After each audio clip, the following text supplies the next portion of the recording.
Hey everybody. So it's kind of a rainy day here. I got this camera kind of rigged up because today I'm going to try and start getting some stuff prepped to build if the rain will let me. Beauty about the rain is there ain't no wasps out here. There's been a battle going on with red wasps. So what I'm getting ready to do is I've got my post over here leaned up on the truck bumper. It's pretty convenient that fit in there. And I don't have what they call a drag knife, but I do have a machete, and the saw on the back is not ideal, but what I'll do is hold it like that. And I've got to get the bark off of there because anything I build is, well, in a year or so that bark will slough off anyways, and if all my screws are tied into the bark, then everything's going to get all wobbly and loose. And I'm not sure if I'm going to use this to build tables for drinking water, or I'm really considering going ahead and getting some posts together for doing a shower stall.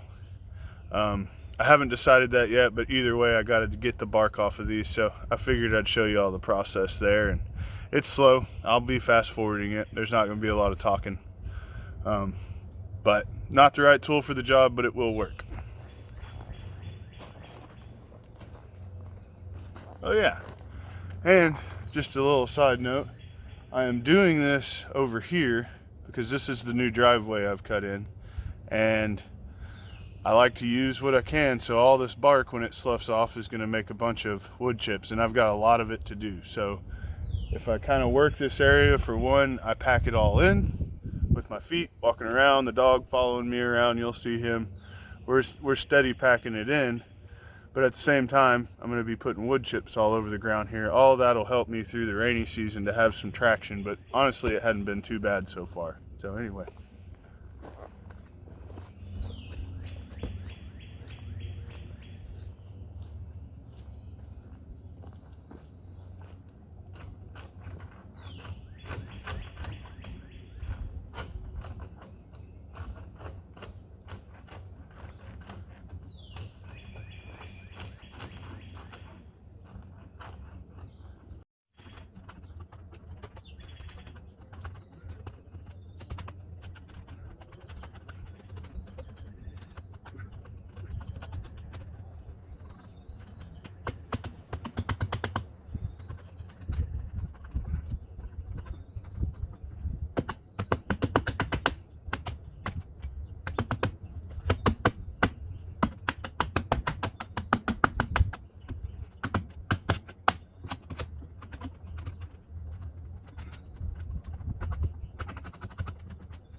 So it's a lot more of that. I can kind of show y'all. Breathing hard now. So we're basically going from that down to this nice smoother wood. It's kind of nice to do on a rainy day. All the moisture loosens the bark up. And then obviously when you get up here, the younger bark's a little harder to get off. So there is a point where when it gets too difficult, I might as well just cut it. and use that for firewood or something else. So as of right now, there's no need for me to film a whole bunch more with that, because it's the same process, just well, for each post. Now I got to roll it over, do the other side, and just kind of keep chipping at it. If I didn't find uses for these posts, basically I would end up with firewood stacked that I'd never even get around to burning it. So, and lumber's ridiculous right now, so I'll add to this later. Boy, I'm out of shape, but that's the gist of it. I just got to do that a bunch more times, and then when I get to standing these, I'll add to this, and I'll probably show you how much wood chips ends up in this whole area, because this is my low spot and it's pretty packed in right now, but it'll be better after today.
Okay, so that was a little tougher than I expected.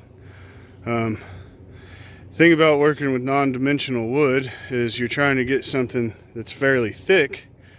So the problem I started running into is, well, in my head these were all about the same amount of wood as a 2x4, but I only have 3-inch screws. So some of the beefier pieces I used, well, the screws didn't want to go all the way through.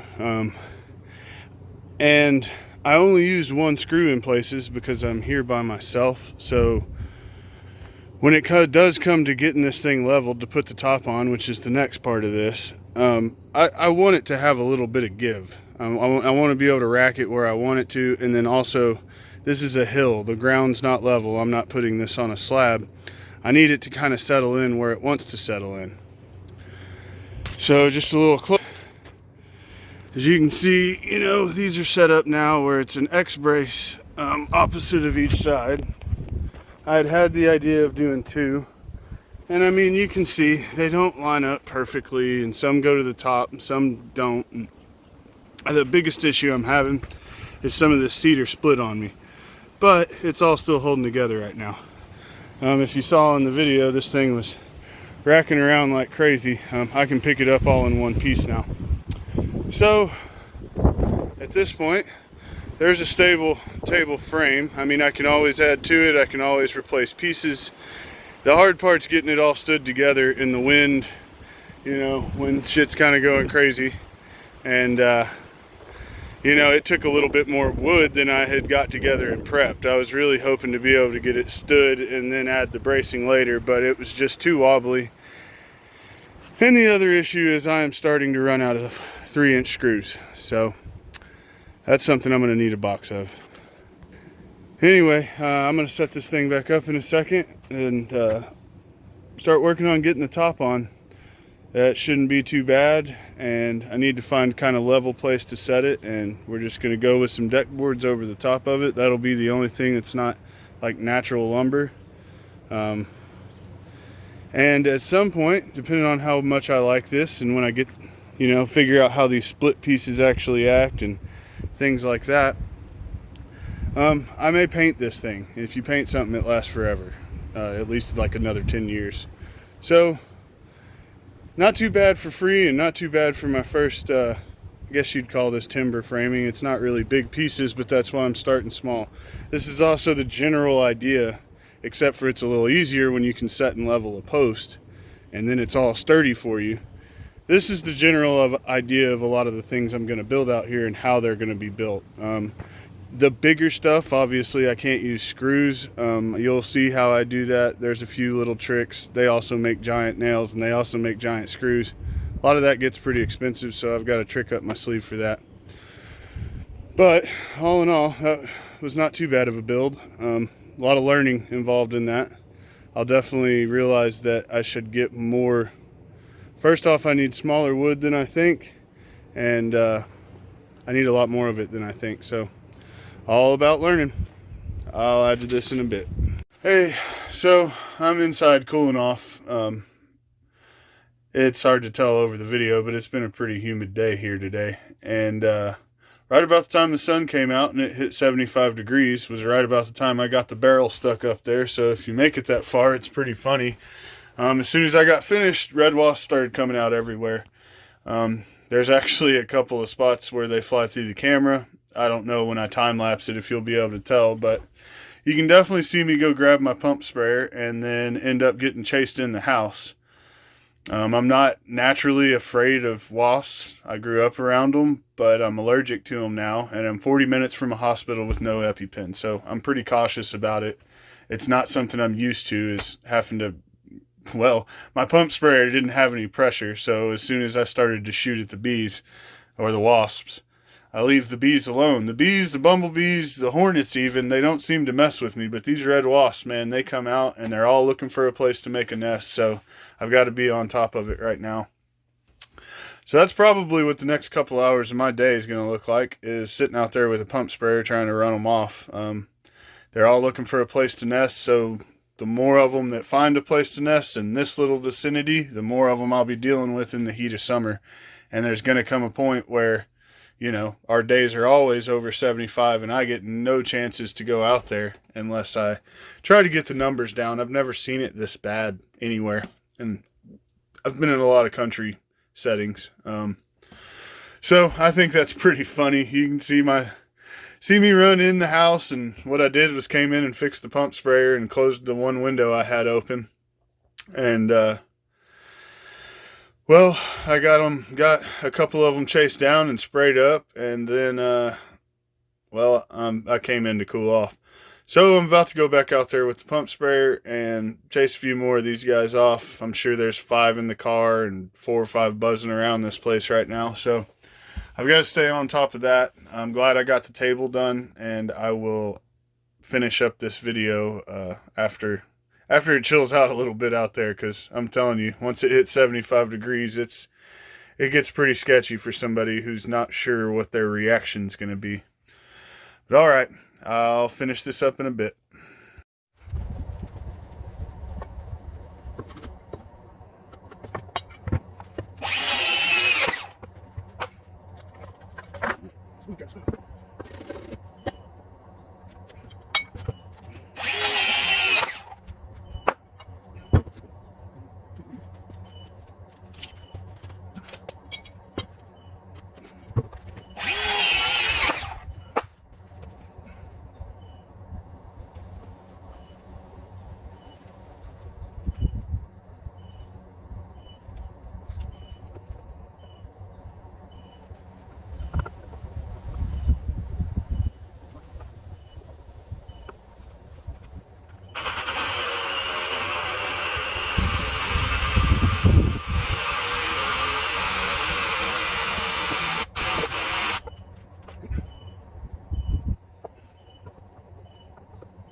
Go off it up, man. Please, I want to have to with you.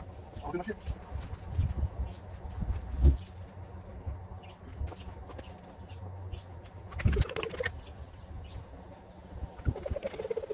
I did it.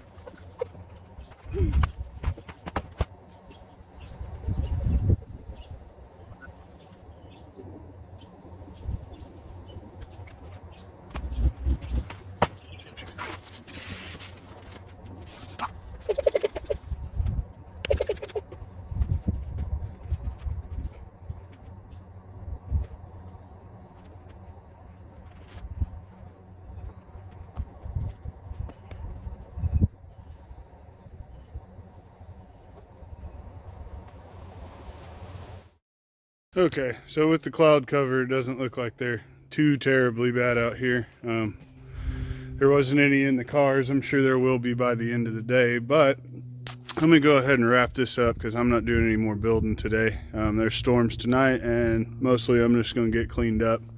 This was something I wanted to experiment with. So this is how it turned out.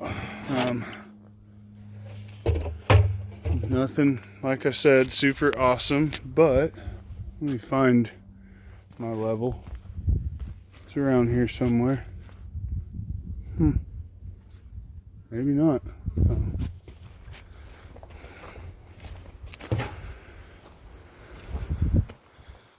So for rough timber and unlevel ground, that's pretty damn close. And that's the other way. So there's little tilts, but as this actually gets weight in it, it's gonna sink down. It's like I said, the ground's not level here. None of the wood is milled, so I'm pretty happy with that for throwing it together the way I did. Make no mistake, that's not an easy job to do. I basically had to wing a lot of that. I've never put stuff together with round wood before, but it seems to hold up pretty good, especially once I got the cross supports in there. Triangles are a lot stronger than squares. So that's about as far as this is going to go today. Hopefully I don't have to chase too many of these wasps away, but there's another day in the life there. Y'all have a good one.